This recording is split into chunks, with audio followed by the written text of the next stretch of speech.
What is going on, everybody? Welcome back to the channel. After Sound here, bringing you Splinterlands content every single day. We also stream right here on this channel every Tuesday, Thursday, and Sunday morning, so come by and say hello. All right, guys, continuing on the series for the Rebellion elements. We've done water and we have done fire. So today we're going to do earth, or at least for this video, we're going to do earth. I'll start with the summoners like usual, and you can see here the common summoners are going to be paired with fire and life. So once again, I haven't had a chance to really jump into all of the different synergies, but I know that they are going to be quite fun. Now, moving on to the underboss Fabino. This guy is really interesting. So for 5 mana, you know, this is the rare summoner everyone will have access to in terms of a ghost card. And the tactics are you can give +2 melee to any 2 units, or you can actually poison a unit, not give a unit the ability to poison others. You can actually start the game giving a unit poison. So this is one of my favorite cards, or at least cards that I was most excited about, because it's almost like a Dr. Blight killer, where you can immediately poison a camouflage unit in the background or something, and have that come into play. Now, an interesting way that this has been used, at least by the team during playtesting, and I think many others have given it a shot as well, is you could actually poison your own units, specifically the martyr units, to try and get martyr to trigger faster. But I think this is going to be one of the most sought after summoners, just because +2 melee is that's killer, right? So you can give it to Quora, you can give it to Grund, right? There's so many awesome melee monsters that you'll be able to benefit from with that. And if you don't want to, you could choose to poison. And like I said, it could be a Dr. Blight killer, a Jin Bilshka killer, you know, however you want to do, or even like a Queen Mycelia killer in many ways, right? So there's a lot of like weaker or smaller units that aren't necessarily hiding in the back, although camouflage will be something that you'll be able to target. But overall, you know, this is a card that I think is going to be very fun to play and watch battles with. All right, now let's go ahead and move into the units. And even though I've played, I haven't had a chance to really dive into all of the different areas, or all of the different levels, I should say. All right, so starting with the 2 mana Lurking Puffer. This is the non-attack 2 mana monster, speed of 1, so quite slow, and health of 5. So at the lower levels, it is a decent meat shield for 2 health, and what it does provide is corrosive ward at the base level.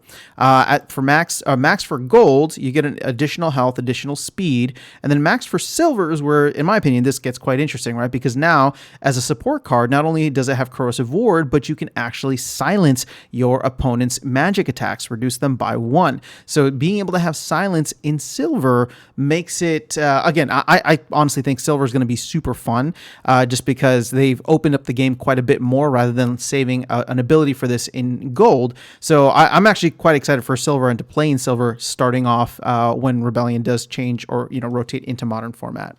And then when you get max for gold, you know, speed increased to 3, health increased to 8, and then finally at the highest levels, you got corrosive ward, you got silence, and then poison. So this monster will actually, or this unit will actually be able to poison others, which, again, with weapons training, these 2 mana monsters are going to be super fun. So as a support and, you know, additional attacker, I think this unit will be quite fun to play with, along with an already fun Earth team, right? So, okay, let's go ahead and jump into the next one. You got a range unit here, Blackmore Trickster. So this is 3 mana, part of the Little League probably lineup that you'll be able to have. 1 damage range, 3 speed, can fire from the front, which is great, but only 3 health at the base level. When you max for gold, you increase the health 2. When you max for silver, you actually get snare. So here's another fun card that you'll be able to put in for Earthquake rule sets, for example, that can attack from the front.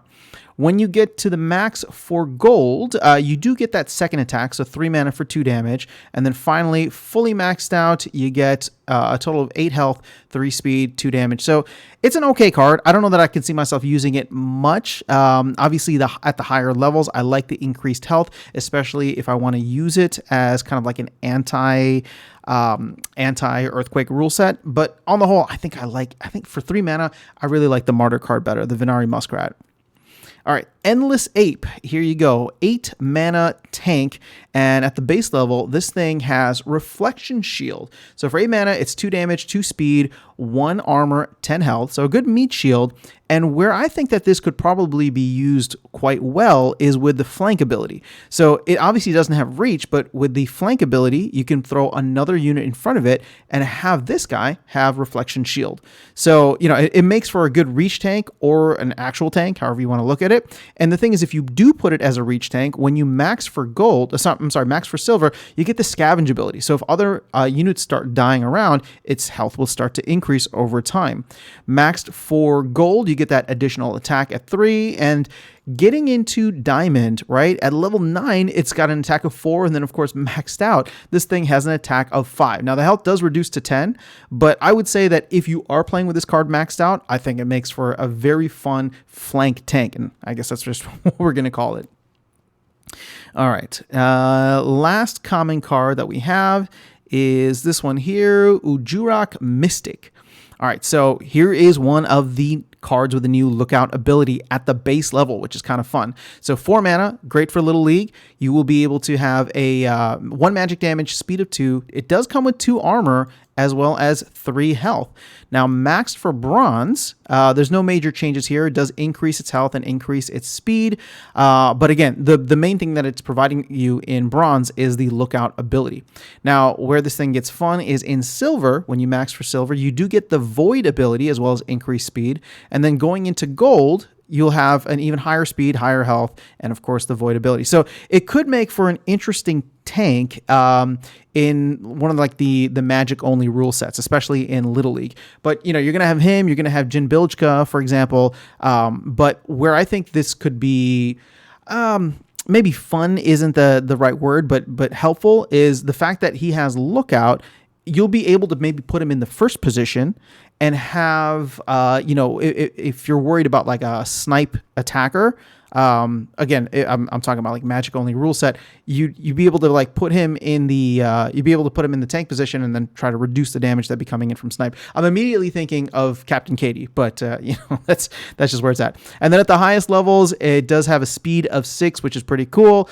I'm almost wondering, you know, this could be a fun card to play with Thispa, where you'd have Void and you could also give it, what's that called? Phase, right? With a speed of 6, Lookout ability, 1 damage. It could make for a pretty good low mana or what's that called? Little League tank.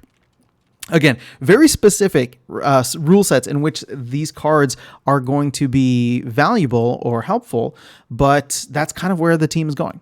All right, so now you got Goson Sniper, part of the Goson family, I suppose. For 5 mana, these are, so starting with the rare cards now. So 5 mana, 2 range damage, 2 speed, 6 health. This does do some snipe damage as well as cripple at the base level. Now, when you max it for, when you get into silver and then of course max for silver, it does gain the camouflage ability. Health stays the same, speed goes up 1, and the damage goes up 1 as well. So you got 5 mana for 3 damage, not terrible. For gold, the only thing you're really increasing is the health, and then when you max it out, you do get the strengthen ability. I'll tell you right now, I don't necessarily run to ranged monsters or ranged units all the time. There's nothing here that screams to me I'm going to use this card all the time, then it's going to be super part of the meta. 5 mana is a little too expensive. Maybe if it was 4, I would jump in, but yeah, 5 mana, I'm not really feeling it. Sorry, Goson family. All right, Blackmore Nymph. This is a 3 mana card at the base level, and it has immunity. So it's kind of like replacing Epona a little bit. So it does have 1 magic attack, one speed of 1, 4 health. So it's not gonna stick around for a very long time. But the immunity does help at the lower levels, and I think in bronze this could be a card that's run to for any kind of poison rule sets. Now when you get into silver, you do get the snare ability. So another kind of anti-earthquake rule set that you'll be able to have. Speed does not increase, or speed increases in bronze, I guess, but you do get an increase in health at the gold level, or max for gold. You will get that second damage, as well as, I guess that's it, just the second damage, as well as increased health. And then fully maxed out, speed does increase to 3, health does increase to 7, abilities stay the same. So for 3 mana, it's not bad, and I would definitely consider throwing it into any kind of poison or even earthquake rule set. Granted, it's not going to survive very long in an earthquake rule set, but it could foil your opponent. Okay, I don't know what I'm saying number, but number 8, meaning mana 8, is what we're looking at here. Swell, Spore, Beast. All right, this thing is very slow, speed of 1, does 3 damage at the base level, but it will hit. It has True Strike, so 1 armor, 6 health. When you max this for bronze, let's see, you're going to get an additional armor. When you max for gold, or I'm sorry, for silver, you get the Affliction ability. So once again, here's another card that opens things up in silver rather than gold. You also do get an additional damage. So, 8 mana for 4 damage isn't terrible, but I would probably consider using this in a reverse speed rule set. Now, here's the thing. Reverse speed rule set, it's going to dominate. The True Strike kind of doesn't really matter anymore.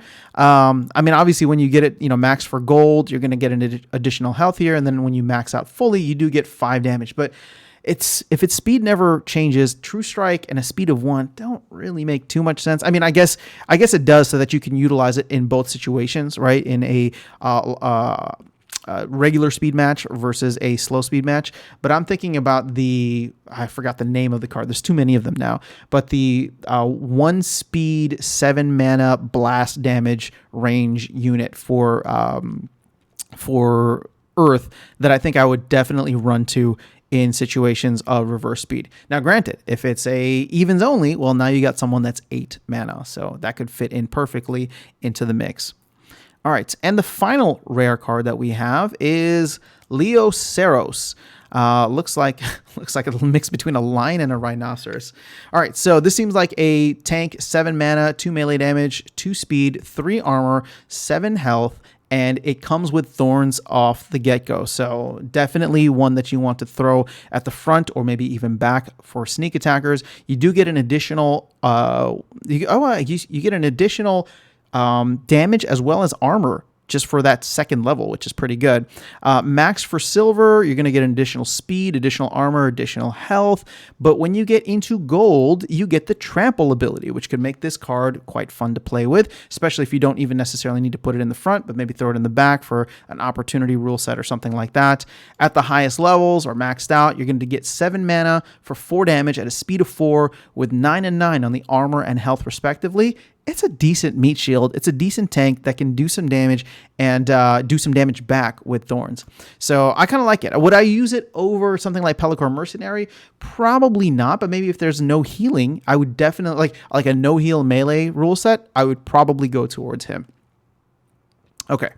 Oops, we're still doing units. Let's go to the epic ones. So we got 6 mana Cryor.